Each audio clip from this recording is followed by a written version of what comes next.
Have you ever noticed how easy it is to remember music from old video games? Most people can instantly recognize themes from games like Super Mario Bros. Or The Legend of Zelda.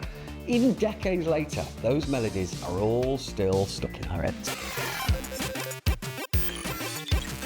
And the reason, actually, comes down to a technical limitation.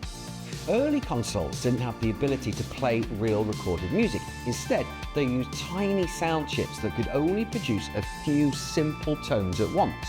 On the NES, for example, composers effectively had 3 musical channels to work with. 1 channel for melody, 1 for harmony, and 1 for bass or rhythm, and that is it. There were no orchestras, no layered instruments, and no huge sound libraries to choose from. Because of that limitation, composers had to focus on the melody first. If the main tune wasn't strong enough to carry the entire track, the music simply wouldn't work. So composers wrote bold, catchy, looping melodies that could stand on their own. Take the overworld theme in Super Mario Bros. Even if you removed all the extra sounds, the melody itself is instantly recognisable, and that's because it was designed to be. Retro game music also had another important job. It had to loop perfectly.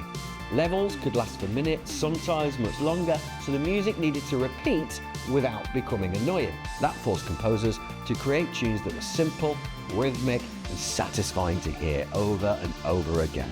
And because memory was so limited, every note had to count. There was no room for filler.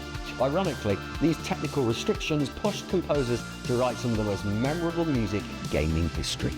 Modern games have orchestras, live recordings, a massive soundtrack, but sometimes when you remove all those layers, the melody disappears.